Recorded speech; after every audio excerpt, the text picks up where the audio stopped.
খুব একটা পার্থক্য নেই। হিন্দুরা অত্যাচারিত আগেও হয়েছে, এখনো হচ্ছে। যে খালেদা জিয়ার সময়, এরশাদের সময়, হাসিনার সময় এবং এখন ইউনূসের সময় এবং তারেক জিয়ার সময় একই রকমভাবে হিন্দুরা অত্যাচারিত হচ্ছে। তবে ইউনূসের সময়টা বেশি অত্যাচারিত হয়েছে। হাসিনার সময়ে যে অত্যাচারিত হয়নি তা নয়। এখন যে হিন্দু বিদ্বেষী মানসিকতা যদি তৈরি হয় মানুষের মধ্যে, তাহলে তো ওটা হবেই। সবচেয়ে দরকার হচ্ছে শিক্ষা। অনেক মাদ্রাসা মসজিদে এই অমুসলিমদের প্রতি ঘৃণা শেখানো হয় সেই বাচ্চা বয়স থেকে। তখন তারা ওই রকমের একটা হিন্দু বিদ্বেষী মানসিকতা নিয়ে বড় হয়ে ওঠে। তো সরকার যদি এই মাদ্রাসাগুলোকে নিয়ন্ত্রণ করে, ওখানে কি শিক্ষা দেওয়া হচ্ছে, তাহলে হয়তো এগুলো অনেকটাই নিয়ন্ত্রণ করা যেত। অভিন্ন দেওয়ানি বিধি তো সেটার জন্য আমি 40 বছর ধরে সংগ্রাম করছি।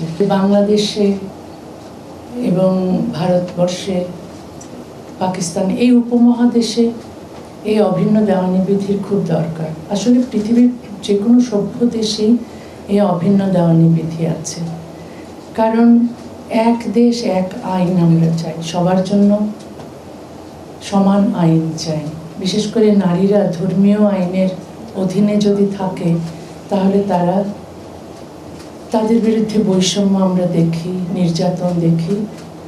তো সেইগুলো চলে যায় যদি আমরা সমান অধিকারের ভিত্তিতে অভিন্ন দেওয়ানি বিধি তৈরি করি, এবং এটা মাস্ট, এটা সভ্যতার প্রথম শর্ত। আপনি অনেক পিছিয়ে রয়েছেন, এখনো এমনটা বলেছেন। তাহলে পিছিয়ে আছি যদি, তাহলে আমি এগিয়ে যাওয়ার চেষ্টা করব। পার্থক্য তো আছেই। এক সরকার আমাকে বের করে দিয়েছিলেন, দ্বিতীয় সরকার আমাকে আসতে দেননি, তৃতীয় সরকার আমাকে আসতে দিয়েছেন। তো তিনটে পার্থক্য তো আছে। এখন সেই পার্থক্যটা না দেখে এই যে আমি আসতে পারলাম, সেটাকেই আমার মনে হয় সেলিব্রেট করা উচিত। এবং আমি খুবই আনন্দিত যে আমি আসতে পেরেছি। এবং শুধু আমি বিশ্বাস করতে চাই যে এই সরকার মত প্রকাশের অধিকারে বিশ্বাস করেন। জয়কে অপমান করা হয়নি, আমাকেও অপমান করা হয়েছে, কারণ আমি তো জয়কে ডেকেছিলাম। তো আর আমি আমার যে ভাষণ ছিল সেখানে তো আমি বাক স্বাধীনতার কথাই বলেছিলাম। যারা আমার কথা পছন্দ করেছিলেন তাদের মধ্যেই কি তারা ছিলেন যারা জয় গোস্বামীকে মঞ্চে উঠতে দেননি? তাহলে তো দুরকম হয়ে গেল না?